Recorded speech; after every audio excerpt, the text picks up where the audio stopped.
about the third week when you catch these weight loss battles where injury goes.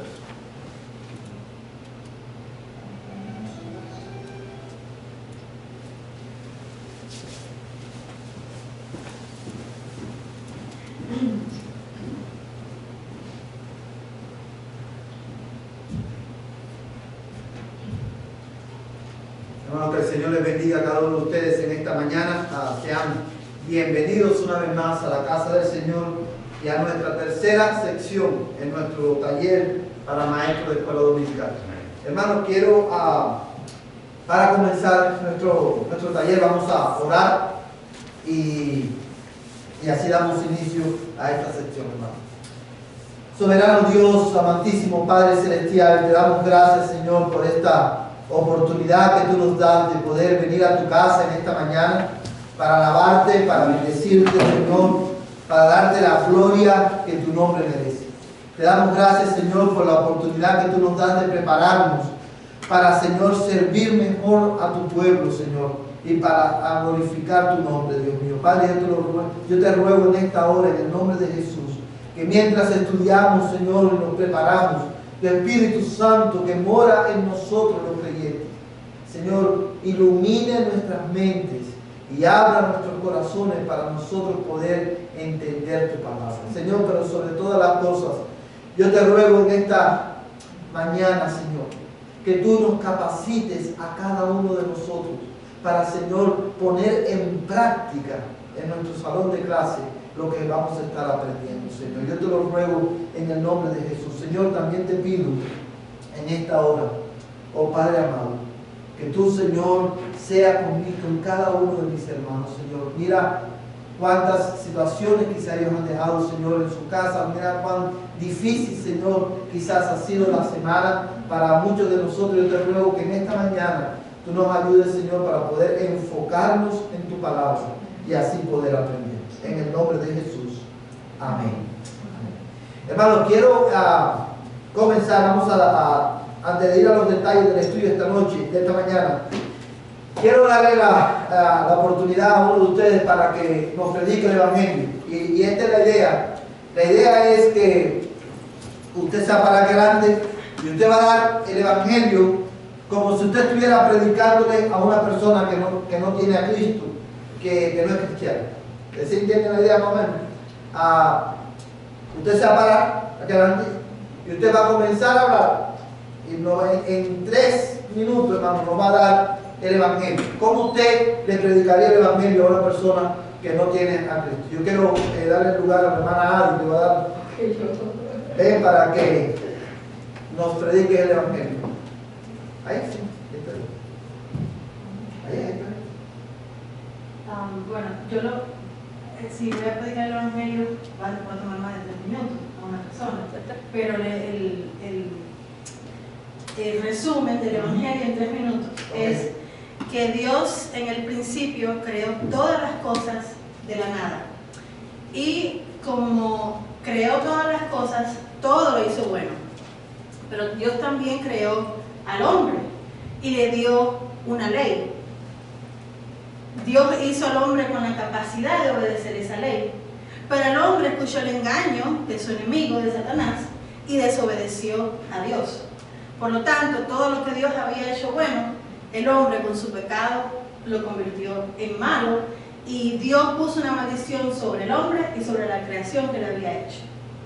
De esa manera el hombre cayó de la comunión que tenía con Dios, y ahora esa comunión está quebrantada. El hombre y Dios están separados por el pecado que el hombre cometió. Pero también en la justicia de Dios, Dios sabía que el hombre nunca iba a poder cumplir con los requisitos de la ley. Por lo tanto, en su misericordia y en su gracia, envió a un sustituto que en lugar del hombre viviera y muriera para cubrir los pecados de todo el que pusiera su fe en Cristo, que es ese sustituto. Y Cristo no solamente vivió y murió, sino que también al tercer día resucitó y ascendió a la diestra del Padre 40 días después. Y no solamente Él salva a los que su evangelio atrae a Él, sino que también Él intercede por todos aquellos que ponen su fe en Él para salvación, y va a regresar a buscar a aquellos que han creído en Él, que han puesto su confianza en Él, y a juzgar a todos los que no han creído el Evangelio. Ese es en un resumen. Okay. ¿Qué le faltó a la hermana Adi en su exposición del Evangelio? ¿O algo que le faltó? ¿O está? Sí. ¿Qué le faltó? El mensaje del rey.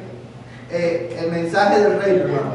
Exactamente, porque fíjese, todo lo que ella dijo es bíblico y está bien, y es de una manera muy simple y a la vez bien detallada de la predicación del Evangelio. Eso es lo que es predicar el Evangelio.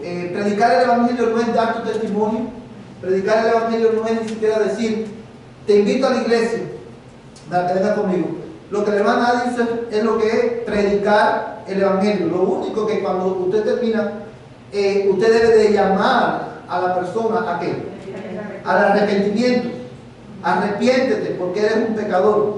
Dice la Biblia que si usted cree y se arrepiente, tus pecados serán perdonados. Siempre, cada vez que usted predica el Evangelio, siempre usted debe llamar a la persona a responder a ese Evangelio. Siempre van a responder positivamente, no. Pero de todas maneras usted va a llamar a la respuesta. Y otra cosa tiene que tener en cuenta es que, hermanos, muchas veces la persona le puede decir que sí, que va a creer, que se arrepiente solamente quizá para salir de usted en ese momento. Y eso está perfectamente bien. Dios es el que prospera su palabra, Dios es el que hace crecer su palabra en el corazón de las personas, pero nosotros tenemos que hacer nuestra parte. Para el próximo domingo, hermano, le voy a dar lugar al hermano Ubaldo para que él venga y nos predique el Evangelio. Y este es un buen ejercicio, hermano, para ejercitarnos unos a otros. Y especialmente para ustedes como maestros, que en su clase, hermano, ya sea independientemente de la clase que estén, ustedes deben de saber dominar el Evangelio, dar el Evangelio conforme a la Escritura lo ha revelado. Amén, hermano.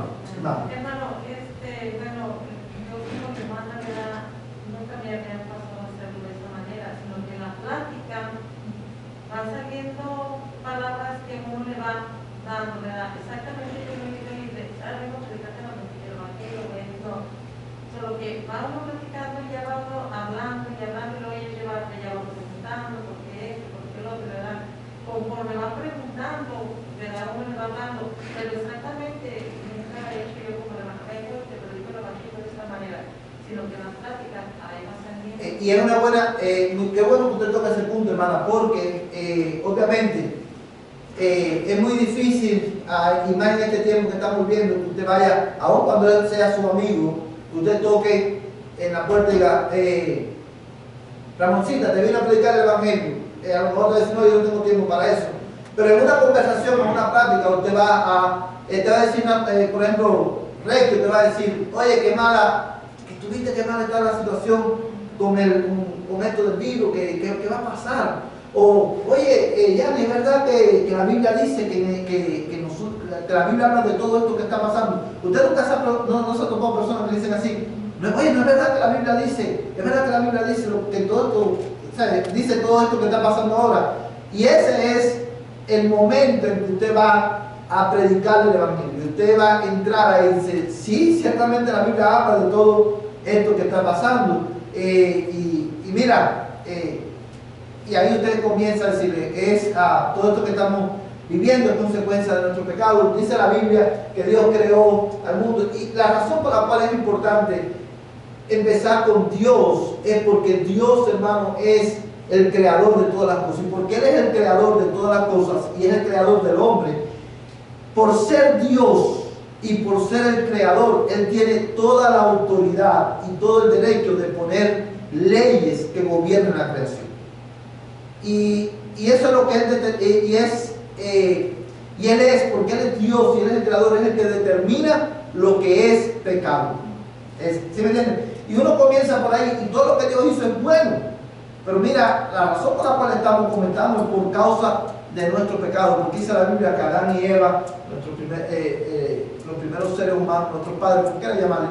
Pecaron, y ahí usted le predica el Evangelio. Y al final siempre llamar a la persona a arrepentirse. Y yo pienso, hermano, que en este tiempo de pandemia, ¿verdad?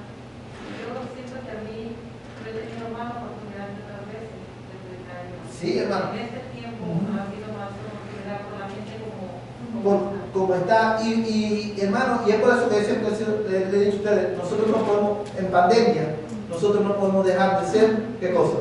La iglesia.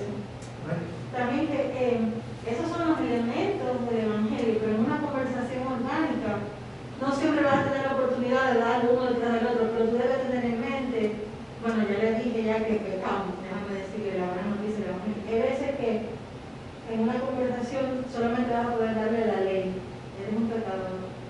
Y quizás en la próxima le darás porque se cortó la conversación, porque la persona se fue, lo que sea. Pero que el Evangelio incluye la ley, es decir, lo que Dios determinó y la salvación en Cristo por fe solamente. Exacto.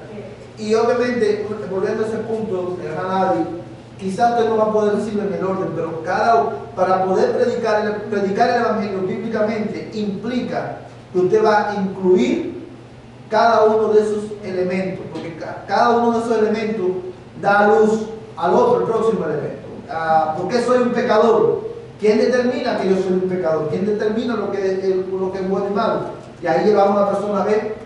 Por eso es importante comenzar con quién es Dios, quiénes somos nosotros, qué hicimos, qué hizo Dios a favor nuestro y cuál es la respuesta adecuada a eso, hermano. Pero siempre asegúrese de llamar al arrepentimiento y a la fe a la persona. Amén, hermano. ¿No? No sea como alguien.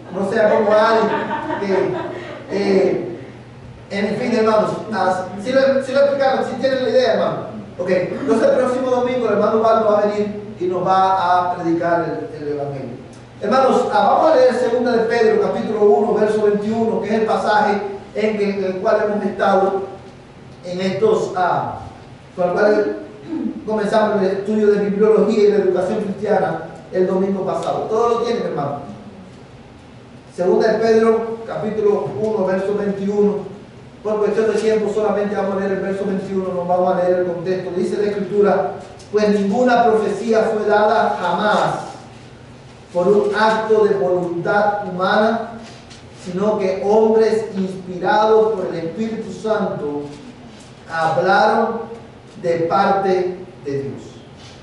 Hermanos, como le decía el domingo pasado, este es un versículo que es clave cuando nosotros vamos a hablar de la doctrina de la Biblia, porque habla de ¿qué? De la naturaleza de la Escritura. La Escritura es inspirada por Dios. Y recuerden, el próximo, otro pasaje de la Escritura que habla de la inspiración de la Escritura y de la suficiencia de la Escritura es 2 de Timoteo capítulo 3, verso 16, dice: toda Escritura es inspirada por Dios, es útil para enseñar, para redarguir, para corregir, para instruir en justicia, a fin de que el hombre de Dios sea enteramente preparado para toda buena obra.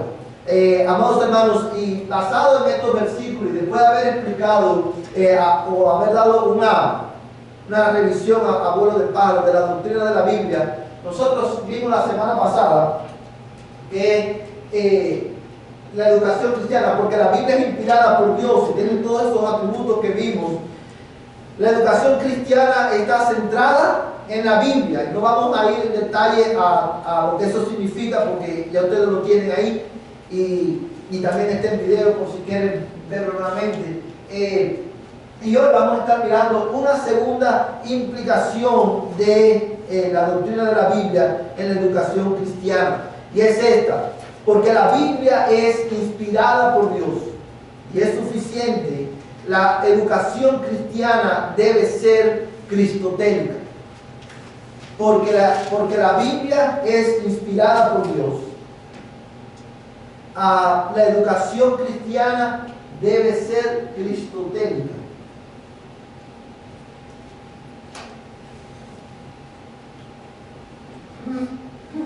si le es más fácil para aprendérselo, hermano, y recordarlo, en vez de poner cristotélica, poner cristocéntrica, lo puede hacer. Pero quiero explicar por qué la distinción, qué es lo que significa cristotélica y por qué es mejor usar ese término y no usar el término cristocéntrica.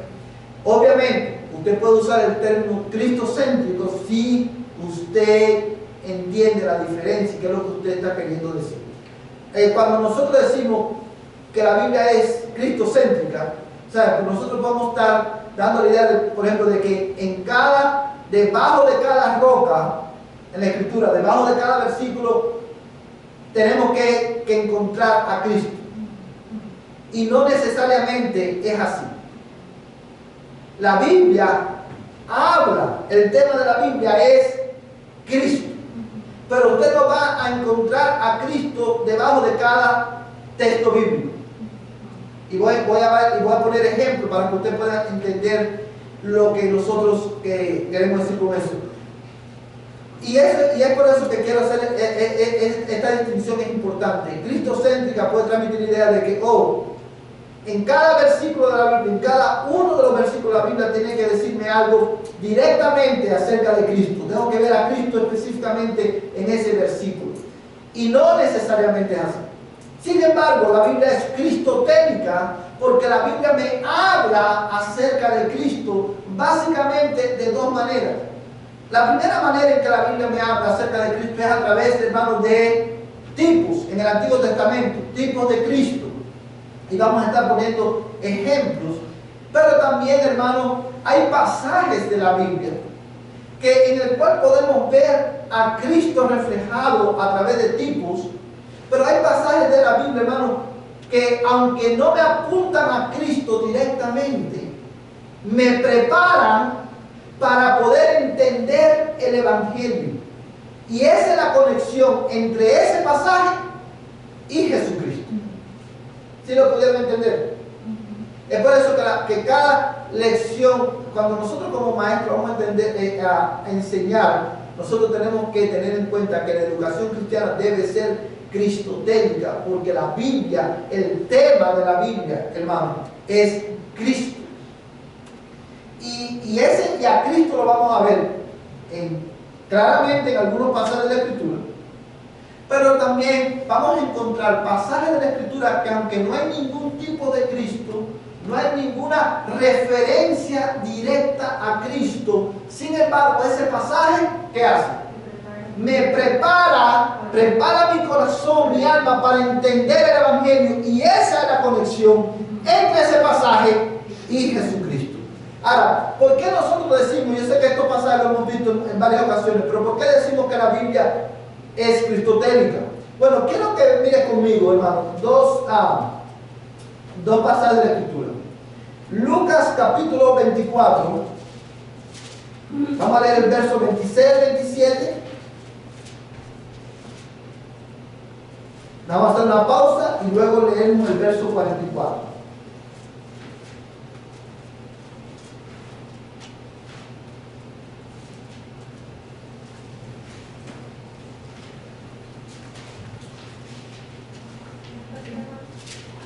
Lucas capítulo 24, versos 26 y 27.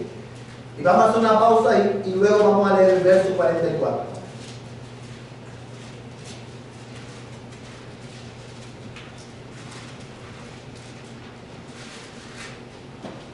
Amén.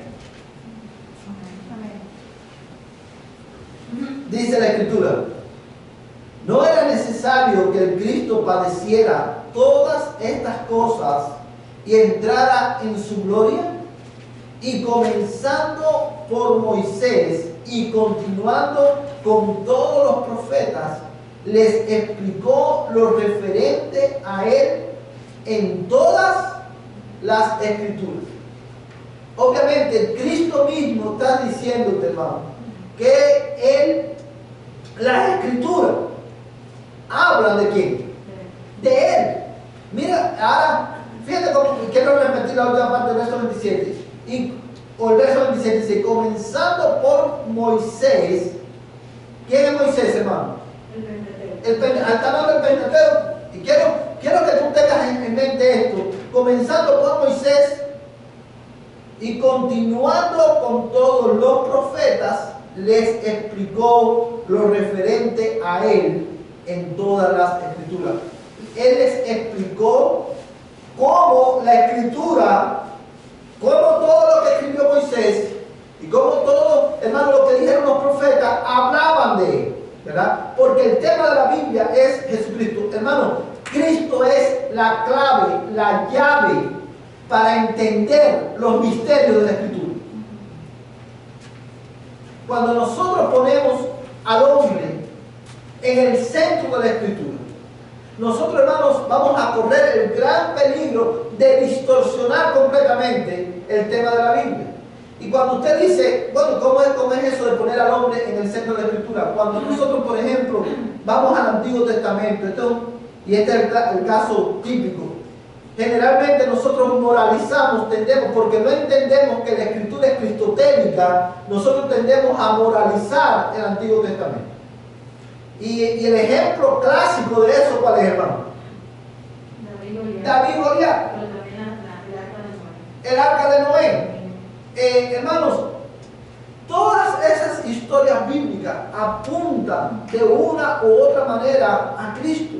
Y cuando nosotros nos ponemos en el lugar de David, nosotros estamos malinterpretando la escritura. Cuando nosotros, hermanos, le decimos, por ejemplo, a una persona, tenemos que ser como Daniel, estamos malinterpretando la escritura, porque el mensaje de la escritura es acerca de Cristo. Y el llamado de la escritura no es a ser como Daniel, ni ser como David, ni ser como Moisés, ni ser como Pablo. El llamado de la escritura es ser como Jesús. Reflejar el carácter de Cristo en la escritura, en nuestras vidas. Y por eso, cuando ponemos al hombre en el centro, distorsionamos completamente el mensaje de la escritura, porque nosotros no somos el centro es Jesucristo. Ahora bien, mira el verso 44. Dice, y les digo, esto es lo que yo os decía cuando todavía estaba con vosotros, que era necesario que se cumpliera todo lo que sobre mí está escrito en la ley de Moisés, en los profetas y en los salmos. Aún los salmos hablan, su tema es Jesucristo. Amados hermanos, de una u otra manera, ya sea a través de profecías, ya sea a través de tipos, o ya sean esos salmos que nos preparan para entender la necesidad que tenemos de Jesucristo. Y vamos, como les decía, vamos a poner algunos ejemplos. Pero amados hermanos, esto yo quiero que usted grabe el versículo 44. Porque mire, hermanos, la tarea del maestro, porque la escritura, la educación cristiana debe ser cristotélica. La función principal de un maestro de cualquier clase, de cuna, de niños, de adolescentes, de adultos, la función primaria a la hora de exponer la escritura, ¿qué cosa es?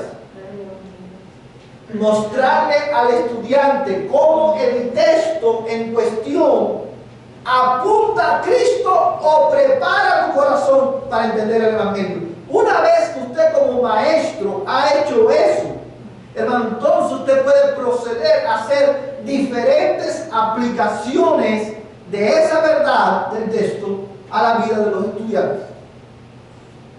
Pero generalmente lo que hacemos es que vamos directo a las aplicaciones. Y es a lo contrario, tenemos que la tarea fundamental, hermano, el éxito suyo como maestro está precisamente en esto, en enseñarle al alumno cómo el texto apunta a Jesucristo, de una u otra manera. Y luego, entonces usted puede proceder a las aplicaciones. Y es ahí, hermano, donde el currículo que usted tiene como maestro puede ser beneficioso, porque quizá en un pasaje clave o en un pasaje determinado, usted no va a poder, quizá mientras usted se está preparando, usted no va a poder, quizá está trabado en el texto y usted no va a saber cómo el texto le apunta a Cristo, y entonces usted puede auxiliarse del currículo, porque generalmente los currículos que tenemos, principalmente el currículo de los adolescentes y el currículo de los adultos, tienen una parte donde dice cómo ese pasaje apunta a Cristo. Y usted tiene que, acuérdese, el currículo principal, ¿cuál es? La Escritura. Y cuando usted está lidiando con la Escritura y sus alumnos, usted debe, su tarea es mostrarle cómo ese texto apunta a Cristo. Hermano, antes de darle la palabra al hermano Ubaldo, van a haber momentos en que sus alumnos le van a hacer preguntas que usted no va a tener la respuesta. ¿Es así o no así? Y está perfectamente ok, porque cuando un alumno te hace una pregunta y usted no tiene la respuesta, usted puede, está bien decir, hermano, no tengo la respuesta a tu pregunta ahora, pero voy a estudiar y te voy a traer la respuesta el próximo domingo. Pero está bien que usted no sepa todas las respuestas, pero lo que usted sí debe saber es cómo ese pasaje apunta a Cristo. Porque ese es el tema de la Escritura, hermano.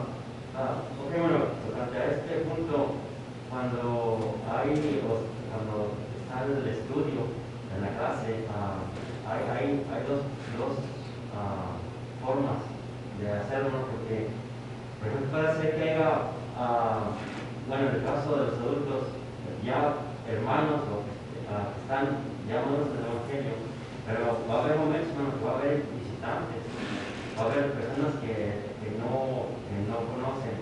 Entonces, esa aplicación debe ser diferente, ¿no? Porque ya los hermanos ya son cristianos, pues ya conocen el tema, pero los visitantes ahí deben de aplicar, o sea, y dirigirse a otra dirección, ¿no? No necesariamente, le voy a explicar por qué, hermano, porque de eso vamos a un poquito acerca de eso vamos a hablar más adelante, pero para responder su pregunta, no necesariamente, hermano, porque tanto el cristiano que está ahí sentado, que es maduro en la fe, como el nuevo creyente tienen la misma necesidad. El cristiano necesita que se le recuerde el Evangelio, y el inconverso necesita ¿qué cosa?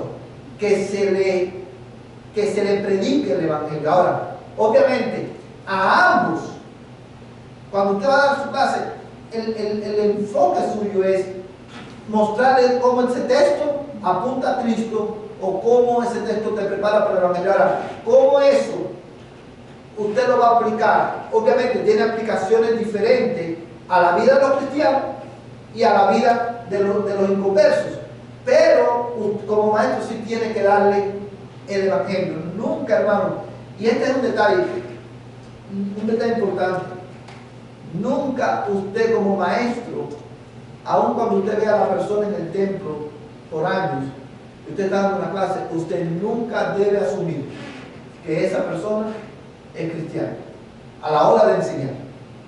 Usted nunca debe asumir que esa persona no necesita escuchar el Evangelio, porque verdad que es nuestra tendencia, hermano. De verdad decir, bueno, si yo estoy dando una clase a la hermana, a ustedes, por ejemplo, aquí, obviamente, ustedes llevan años en la iglesia, ustedes son maestros en la iglesia, y mi tendencia natural es pensar, ellos no necesitan oír el Evangelio, pero yo no puedo asumir eso, porque es el Evangelio, hermano, lo que santifica también al creyente, y nosotros tenemos que darlo, hermano, tanto a los cristianos como a los no cristianos. Ahora, ¿cómo yo lo aplico a los cristianos? ¿Cómo yo aplico el Evangelio a los cristianos? Es diferente a cómo lo aplico a los inconversos. Por poner un ejemplo, ¿cómo yo aplico el Evangelio a los cristianos? El llamado del Evangelio a los cristianos, ¿cuál sería?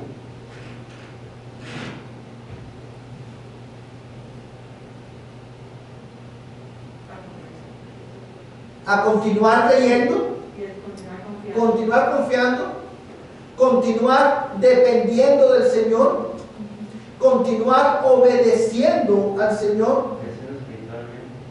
continuar creciendo espiritualmente. El llamado, la aplicación. Esta es la verdad. Cristo murió por nuestros pecados conforme a la Escritura. Y fue enterrado y resucitó al tercer día. Ahora, esa verdad, ¿cómo te afecta a ti como cristiano? Esa verdad, ¿cómo afecta al que es inconverso? ¿Cuál es la respuesta que demanda del inconverso? ¿Y cuál es la respuesta que demanda del inconverso? Arrepentirse y creer. Okay, esto lo vamos a ver en los textos, en estos textos que quiero poner como ejemplo. Busca en tu Biblia, hermano, algunos pasajes de escritura. Génesis capítulo 34, versos 1 al 3.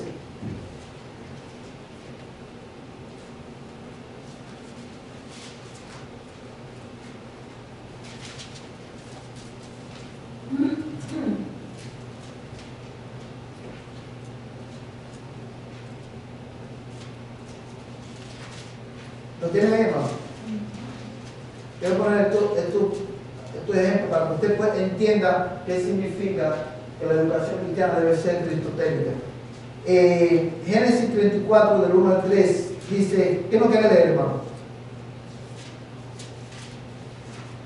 Dice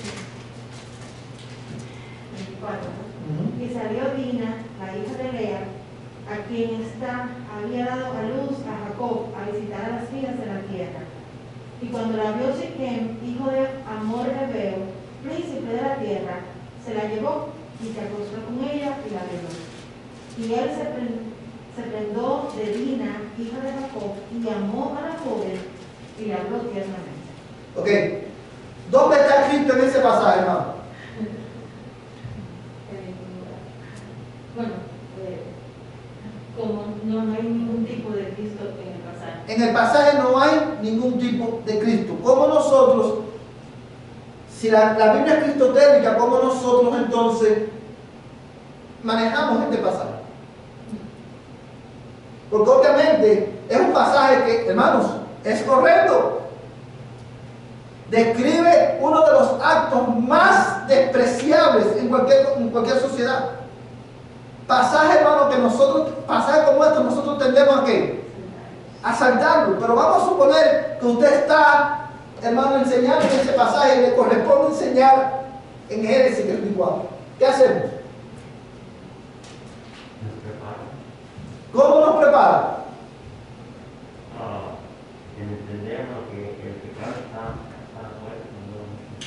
Exactamente, nos prepara en el sentido de que nos enseña, pasajes como estos nos enseñan claramente la depravación de la naturaleza humana.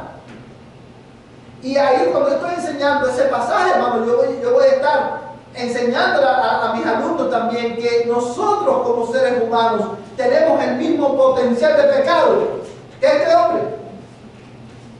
Pero si usted va más adelante, fíjate en el verso 25 y 27. ¿Quién lo quiere leer? No, eso está mal, pero 34, 25, 27, sí. Sí, lea, hermano, por favor.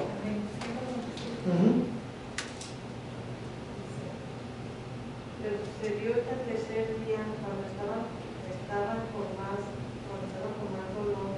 los hijos de Jacob, Simeón y Leví, hermanos de Dina, tomaron cada uno su espada y entraron en la ciudad que estaba desprevenida y mataron a todo varón. Y mataron a Hamor y a su hijo, Siquem, a filo de espada, y tomaron a Dina de la casa de Siquem y salieron. 27. Después los hijos de Jacob vinieron sobre los muertos y saquearon la ciudad porque ellos habían deshonrado a su hermano. Fíjate, hermano, ¿de quién están hablando aquí? De los hermanos de Dina, que son ¿quiénes? Los hijos de Jacob. ¿No se supone que ellos supieran mejor?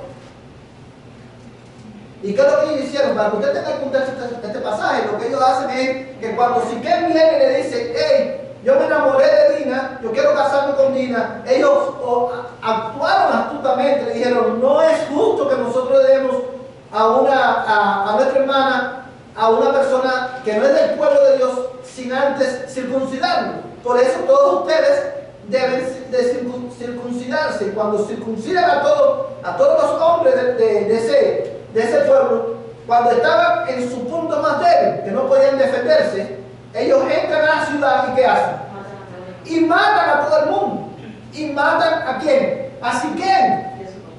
Y a su papá. Hermanos, ¿cómo nosotros manejamos ese pasaje? Obviamente, debemos mostrarle, nosotros tenemos tan pecadores, tan culpables delante de Dios, fue Siquem como fueron los hijos de Jacob. Porque el pecado engendra pecado. Y es algo que yo tengo que mostrar a mis estudiantes. Nosotros tenemos el mismo potencial de pecado que Siquem. Y es por eso que necesitamos un Salvador, Jesucristo. ¿Sí ve la conexión entre ese pasaje y Cristo? ¿Sí lo puede ver, hermano? No, y hay otros pasajes superiores hasta arriba, hermano, que tienen a actuar como jueces también. Jueces. Jueces es un libro, hermano, que obviamente el punto, fíjate, hermano, el libro de Jueces, y qué bueno que usted toca ese punto, porque el libro de Jueces es un libro, es otro ejemplo perfecto de esto que estamos hablando. Porque cada juez en el libro de Jueces me lleva a mí a qué? A mirar a quién? Al juez por excelencia que es Cristo. Sansón, por ejemplo, fue uno de los peores. Nosotros le decimos a los niños, sé como Sansón. Sí, Sansón fue el peor de todos ellos. Sin embargo, hermano, Sansón, aunque fíjate, cómo Sansón la historia de Sansón me lleva a mí. Aleluya. ¿Cómo la historia de Sansón me lleva a mí a mirar a Cristo y a mostrarle a Cristo a mis estudiantes? Si yo estoy estudiando la historia de Sansón en Jueces, bueno, de dos maneras. Número uno, Sansón como juez recordaba a la nación de Israel que ellos necesitaban un juez mucho más excelente. Y ese juez mucho más excelente es Jesucristo. Pero me lleva a mí también a mirar a Cristo en el sentido, hermano, y este ejemplo es clave, en que aun cuando Sansón fue el peor, hermano, todo lo que hizo Sansón fue para cogerlo por el cuello y zarandearlo. Pero con todo lo que hizo Sansón, hermano, Sansón hizo todo lo opuesto a lo que él tenía que hacer como nazareo y como juez. Sin embargo, cuando vamos al libro de Hebreos, encontramos a Sansón en la lista de los héroes de la fe. Y yo me pregunto, ¿cómo es posible? Bueno, solamente hay una manera en que eso es posible, en que Sansón fue justificado delante de Dios no por su desempeño como juez, ni por su desempeño como nazareo, sino por la justicia perfecta de Cristo que le fue imputada en su cuerpo. Tú y yo somos como Sansón. Tú y yo necesitamos a Cristo. Porque, y tú y yo como cristianos necesitamos continuamente ser recordados de eso, mi amado hermano. ¿Por qué? Porque tú y yo necesitamos recordar que nuestra aceptación delante de Dios y nuestra salvación no depende de nuestro desempeño, sino de la justicia perfecta de Cristo. Hermano, otro ejemplo es David. David. Yo siempre miro a como Dios y hasta le dijo que era como en inglés que se llama after his own heart. Y ahora yo miro toda su historia también y cómo él fracasó y cómo él también porque creyó en Cristo. Así mismo, hermana. Y lo otro, hermana, ese es otro caso muy, muy interesante. ¿Por qué? Porque David fue uno de los mejores reyes de la nación de Israel. Yo creo que uno de los dos mejores fueron David y Salomón. Sin embargo, David, con todo y que fue uno de los mejores reyes, fue capaz de mandar a matar a un general de su ejército para quedarse con su mujer. Un hombre perverso en su corazón, como cada uno de nosotros. Entonces, David no era el rey que necesitaba Israel. En Israel, al igual que tú y yo, necesitamos un rey mejor. Un rey justo, un rey santo. Hermano. Y Salomón igual. Salomón fue uno muy próspero, pero igual fracasó. Ahora, mira este otro ejemplo. Éxodo capítulo 17, versos 5 y 6. Éxodo capítulo 17, versos 5 y 6. Y otro hermano va a leer 1 Corintios 10, 1 al 4.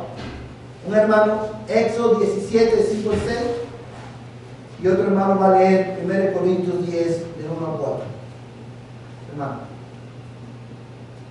Y el Señor dijo a Moisés: pasa delante del pueblo y toma contigo a uno de los ancianos de Israel y toma a tu mano la vara en la cual volteas al Nilo y ve.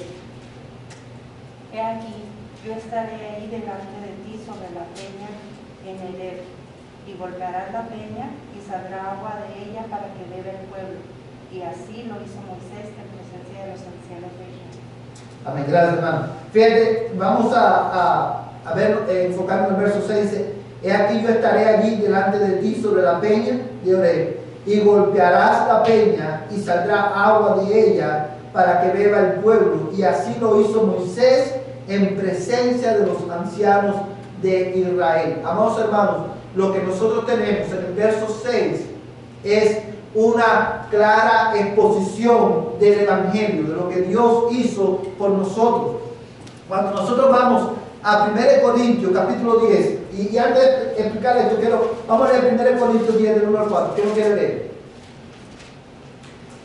1 Corintios capítulo 10 del 1 al 4.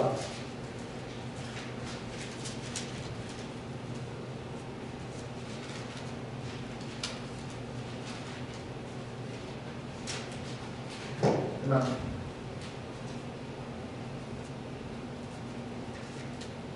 Dice: porque no quiero que ignoréis, hermanos, que nuestros padres todos estuvieron bajo la nube y todos pasaron por el mar. Y en Moisés todos fueron bautizados en la nube y en el mar. Y todos comieron del mismo alimento espiritual y todos bebieron la misma bebida espiritual, porque bebían de una roca espiritual que los seguía, y la roca era Cristo. Amén. Fíjate, hermano, lo que está diciendo este pasaje. Tenemos los dos pasajes para leerlo ahora. Como Éxodo, obviamente la roca en el relato de Éxodo apunta a Cristo. Era un tipo de Cristo. Ahora, eso obviamente, como usted puede ver, no es un invento de los teólogos.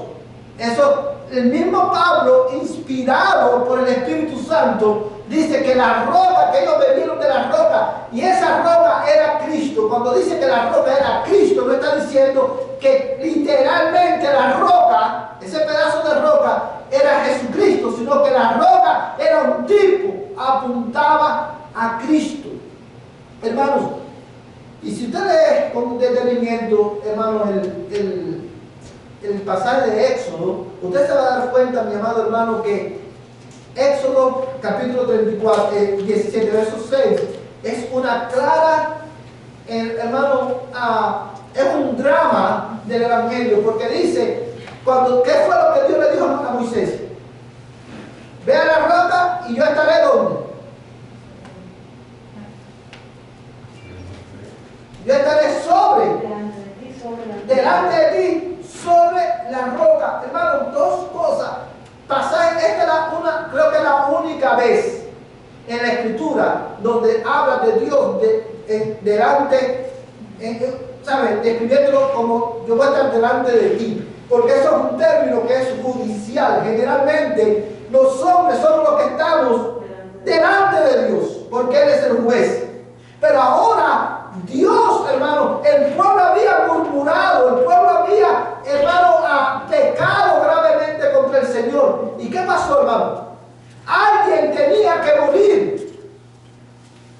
Alguien tenía que pagar por ese pecado. ¿Y qué hizo Dios, hermano? Se pone delante del pueblo como culpable. Asume el lugar del culpable. Y dice, le dice a Moisés: golpea la roca. Cuando Moisés golpea la roca, ¿quién golpea, hermano? A Cristo. Él recibe el golpe que el pueblo merecía. Y hermano, es un drama del Evangelio. Y es ahí, cuando nosotros leemos textos como eso, entonces nosotros podemos ver que nuestra tarea es llevar a los estudiantes a Cristo. Hermano. Y hermano, otra cosa también que podemos aprender aquí es que este versículo del capítulo 10, en la primera carta de los Corintios, es una interpretación de ese versículo del libro. Exactamente. Y generalmente todos los tipos de Cristo en el Antiguo Testamento tienen su aplicación, tienen su explicación en el Nuevo Testamento. Y es por eso que nosotros sabemos que estos son tipos de Cristo, hablan de Cristo. Pero si ven la diferencia entre el pasaje como el de Génesis y el pasaje como de Éxodo, y ambos nos llevan ¿a quién? A Cristo, aunque en uno no hay nada acerca de Cristo. Hermanos, vamos a terminar aquí porque se nos fue el tiempo. Hermanos, normalmente a qué hora es que toca el timbre la primera vez en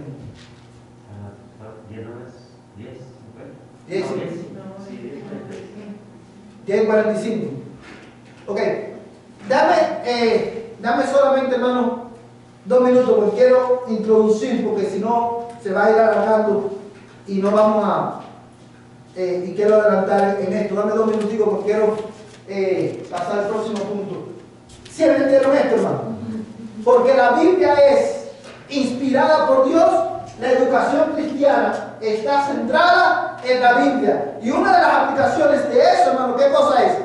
Que el currículo principal del maestro, ¿cuál es? Es la Biblia. El currículo que usted tiene, que se le da, es una ayuda, un suplemento para guiarle a usted en la estructura de la clase. Y porque la Biblia es inspirada por Dios, la educación cristiana debe ser cristotélica. Y cuando usted está enseñando su clase, su responsabilidad fundamental es llevar al estudiante ¿a qué? A luchar con el texto, a trabajar con el texto, hermano.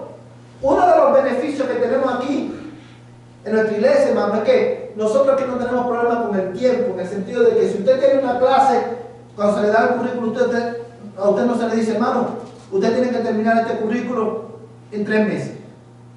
El currículo puede que te dure 3 meses, pero si te toma 6 meses, está perfectamente bien. No tenemos apuro con eso. Es importante que usted enseñe al estudiante a trabajar con la Biblia, estudiar la Biblia, a lidiar con el texto. Esa es una tarea fundamental suya como maestro. Y lo otro, hermano, es que usted debe mostrarle al estudiante, su función, mostrarle cómo ese texto en cuestión apunta a Jesucristo. Ahora bien, hermanos, quiero introducir en estos 2 minutos la teología propia y la educación cristiana. ¿Qué es teología propia? Bueno, teología propia, hermano, es un término teológico para referirse, hermano, a la doctrina de Dios. La doctrina de Dios es uno de los pilares de la educación cristiana. ¿Por qué?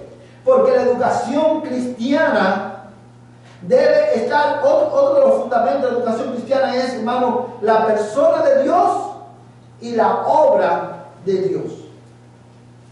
Esos son, ¿sabes?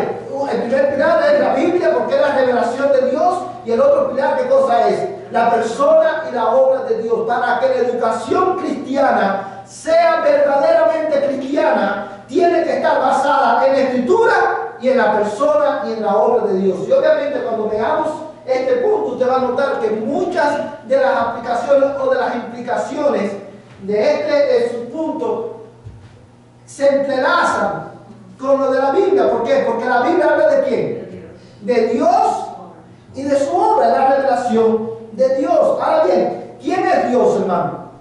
Obviamente, la Biblia nos enseña que Él es el Dios trino, ¿verdad? ¿Qué enseña la doctrina de la Trinidad? La doctrina de la Trinidad Está compuesta por 3. ¿Cómo? ¿Cómo? Dígame, hermano. Está compuesta por 3 personas, pero cada uno, pero son uno. O sea, son por 3 personas, pero cada uno tiene su propia, como le dijera, Ahí voy. Hay una palabra que quiero resaltar, hermano, que no debemos, y yo sé lo que la hermana quiso decir, pero no debemos de decirla porque contradice otro atributo bíblico, y es: Dios está compuesto por 3 personas. Dios no está compuesto por 3 personas. Acuérdense, Dios no tiene ni partes ni miembros. Dios no está compuesto. Dios es un Dios simple. Ahora, la doctrina de la Trinidad, hermano, enseña en palabras simples que hay un solo y verdadero Dios. Y este Dios existe eternamente en 3 personas: el Padre, el Hijo y el Espíritu Santo. Esa es la doctrina de la Trinidad. Dios se ha revelado como un Dios trino. ¿Qué enseña esa doctrina? Que hay un solo Dios. Y este Dios, este único y verdadero Dios, existe eternamente en 3 personas: el Padre, el Hijo y el Espíritu Santo. Ahora, ¿cómo es Dios? Ese es Dios. ¿Cómo es Dios? Cuando nosotros estudiamos la revelación que Dios ha hecho de sí mismo en la Escritura, encontramos que en ella Dios nos ha revelado no solamente quién es Él, sino también cómo es Él. Y nosotros sabemos cómo es Dios a través de los atributos que Dios ha revelado de Él en su palabra. Ahora, cuando hablamos de los atributos de Dios generalmente se dividen en 2. Ya vimos esto, la persona. Cuando hablamos de la doctrina de Dios, hablamos de la persona de Dios y de la obra de Dios. Ahora, cuando hablamos de los atributos de Dios, se dividen en dos partes, por decirlo de alguna manera: atributos incomunicables y atributos comunicables. Una manera sencilla de distinguir entre uno y otro es esta: los atributos incomunicables son atributos que le corresponden ¿a quién? Solamente a Dios. Y los atributos comunicables son atributos que Dios plasmó en el alma del hombre cuando lo creó. Uno de los ejemplos, hermano, estoy yendo demasiado rápido. Okay. Uno de los ejemplos, hermano, de esto es, por ejemplo, aquí tenemos una lista de atributos incomunicables: inmensidad, omnisciencia, simplicidad, omnipotencia, inmutabilidad, omnipresencia, aceidad, eternidad, infinitud, unicidad. Esos son algunos de los atributos incomunicables de Dios, porque esos atributos le corresponden solamente a Dios. Hermanos, quiero hacer una aclaración. La razón por la cual no me quiero detener mucho en esto es porque esto no es un estudio acerca de la doctrina de Dios, sino que es un estudio acerca de cómo esta doctrina afecta la educación cristiana. Ahora, los atributos, porque además ya todo esto lo vimos en los domingos de la tarde. Los atributos comunicables son verdad, amor, compasivo, misericordioso, espiritualidad, santo, ira, bondad, justicia y sabiduría. Ahora, esos, hermanos, son los atributos de Dios. Ahora, la educación cristiana está basada en Dios, ¿saben quién es Dios? ¿Cómo es Él? Pero también está basada en ¿qué? En su obra. Y cuando hablamos, hermanos, de la obra de Dios, estamos hablando de qué hace Dios. ¿Qué es lo que Dios hace? Y cuando la Biblia describe la actividad de Dios o la obra de Dios, la describe en 3 maneras principales. Y de esas 3 maneras, hermano, solamente quiero que lo apuntes, lo vamos a discutir en la próxima clase. Obra creadora, obras de providencia y obra redentora. La obra redentora es la obra salvadora. La obra de salvación. Obra creadora, obras de providencia y obra redentora. Estas son 3 categorías que describen muy bien, hermano, la manera en la que Dios obra en medio de su creación y la manera en que Él manifiesta sus atributos. Hasta aquí, hermano, ¿qué es lo que vimos nosotros? Vimos las implicaciones de la bibliología en la educación cristiana e introducimos, hermano, la doctrina de Dios, cuáles son sus atributos, cuáles son sus obras, y vamos a ver el próximo domingo cómo la doctrina de Dios afecta, cuáles son sus implicaciones en la educación cristiana. cristiano. Amén, hermanos. Vamos a orar, hermanos, para terminar nuestra clase. Hermano Eduardo, ¿puede pedir oración?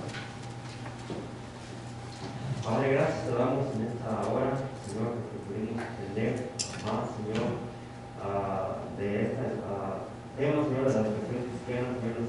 Te pedimos, Señor, que nos ayudes a llevar esta obra adelante, Señor, a través de tu palabra, que es la principal, a cubrir con lo que tenemos, Señor, para que podamos llevar a cabo el mandato que tú nos has dado. Te pido por cada uno de los hermanos aquí presentes, Señor, te pido por el hermano que ha traído este estudio, Señor, te pedimos, Señor, que lo siga buscando, Señor, y para darnos para que siga instruyéndonos, Señor, en este ministerio. Y todo esto lo pedimos en el nombre de Jesús. Amén. Amén. Que el Señor les bendiga, hermanos. Vamos a estar preparándonos para el servicio de adoración.